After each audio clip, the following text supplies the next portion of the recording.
Here's one that you probably haven't heard about.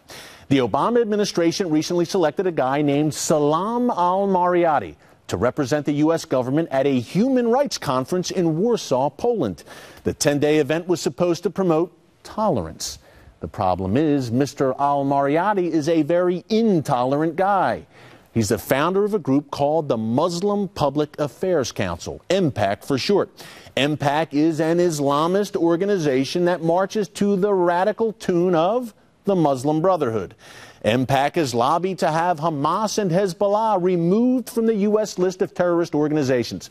As a matter of fact, President Obama's friend, Salam Al-Marayati, has called attacks by Hezbollah against Israel legitimate resistance.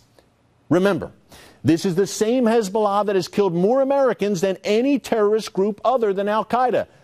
Even worse, Al-Marayati appeared on a Los Angeles radio show on September 11, 2001, as the Twin Towers were still smoldering, and said the following about who he thought may have been behind the 9/11 attacks.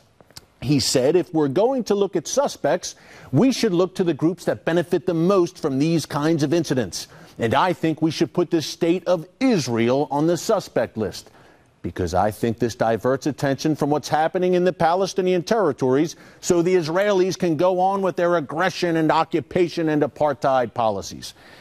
Now, that was Salam Al-Marayati's instant gut reaction to 9/11.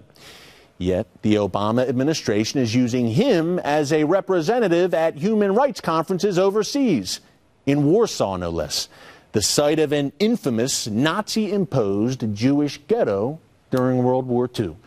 As we showed you here on the Blaze TV, in the groundbreaking documentaries Rumors of War III and The Project, Salam Al-Marayati is just the tip of the iceberg when it comes to radical Islamist infiltration of this White House. Oh, and by the way, MPAC and Al-Marayati are also very tight with, you guessed it, George Soros, our old friend. In August, MPAC held a town hall conference call with the Soros-funded Center for American Progress and the ultra-left Southern Poverty Law Center to fight against, quote, the real impact of hate in America. Does that include, I don't know, supporting Hezbollah?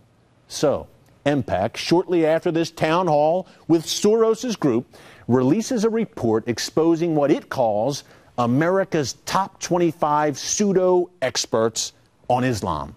And I have to say, I'm honored to be on the list. Thanks, fellas. General Jerry Boykin and Dr. Zuhdi Jasser, good friends of the Blaze, are also on the list. So are three of my guests who you'll see a bit later in this program. MPAC's case against us? Well, we don't have degrees in Islamic studies. No, really. That's why we supposedly are not qualified to talk about Islamic issues. So, General Jerry Boykin, who fought radical jihadists on the battlefield and is a decorated war hero, is not qualified. Neither is Zuhdi Jasser, a practicing Muslim. As for me, I may not have learned about Islamic jihad from a Marxist, anti-American college professor, but I have interviewed face-to-face current and former members of some of the world's most notorious Islamist groups, including Al-Qaeda, Hamas, the Muslim Brotherhood, Hizb ut-Tahrir, the Libyan Islamic Fighting Group, and Al-Muhajirun. I've spent hours with some of them, charming fellows. I've also spent time in mosques and Islamic enclaves throughout America and Europe and interviewed lawmakers and intel officials from the U.S., EU, and Israel about these issues. But not qualified. Look, these are classic smear tactics used by the left. It's no coincidence the Islamists at MPAC came out with this garbage just 1 year after Soros's Think Progress released a similar report called Fear Incorporated. It named Glenn, Sean Hannity, myself, and others as Islamophobes. Glenn is right. Islamists and leftists are working together to silence us and discredit us. But it won't work. Governor Romney, please hit the president on the Muslim Brotherhood early and often on October 22nd. And while you're at it, hit him on this.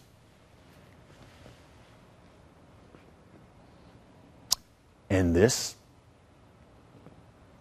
And definitely hit him on this.